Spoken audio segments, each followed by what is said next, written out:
We have an OIG report that came out just a few days ago, and this one really matters because the VA told the OIG, hey, don't worry, we fixed it, we're good, you have nothing to worry about, when in fact, the VA, they did not fix it.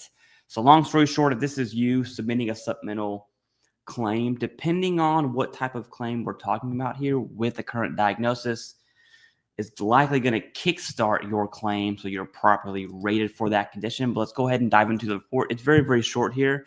I'm not going to download the entire report. You can if you want.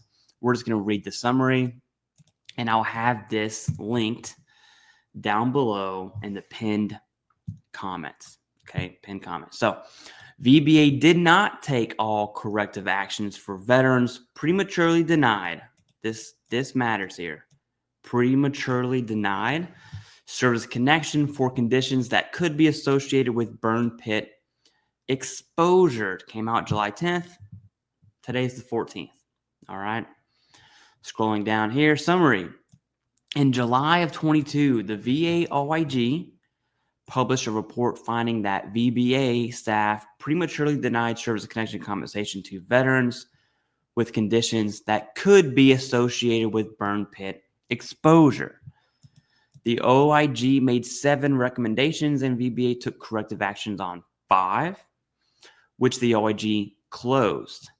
The 2 remaining recommendations were to review 2 data sets the OIG believed contained prematurely denied claims of veterans seeking service connection for burn pit related conditions. Arguably the most important recommendation. Correct any errors and provide certification of completion.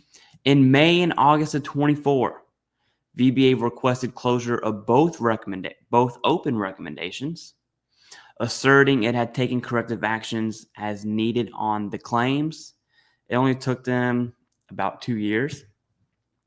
However, further review by the OIG of the claim population, as detailed in this management advisory memorandum, determined VBA did not take required corrective actions on at least 25% of veterans denied claims related to burn pit exposure. That sucks.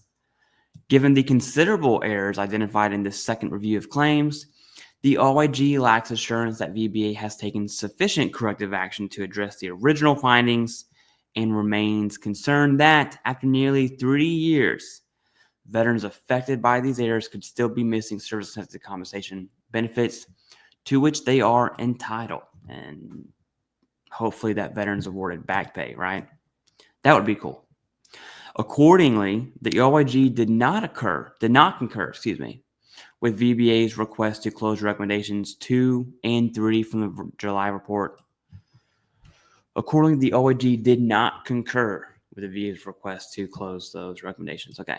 These recommendations will remain open, and the OIG will continue to request quarterly updates from VBA on the progress it has made to appropriately remediate all errors and ensure corrective actions are taken for veterans denied claims related to burn pit exposure from the population identified by the OIG.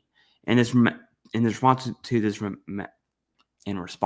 memorandum, that one got me there.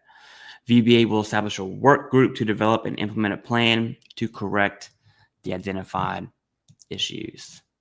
That's not good, man. Not good at all. Anyways, if you think you're affected by this, if you think the VA prematurely denied your claim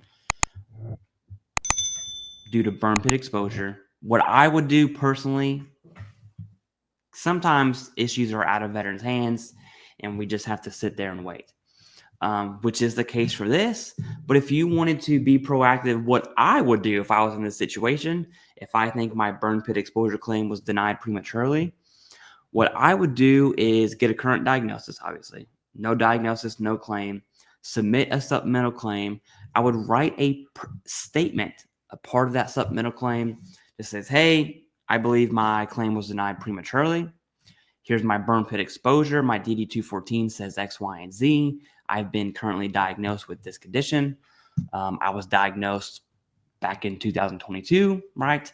Establish that continuity there and call it a day. That's what I would do. Anyways, that's all I got. Pretty short one for today. And thank you very much.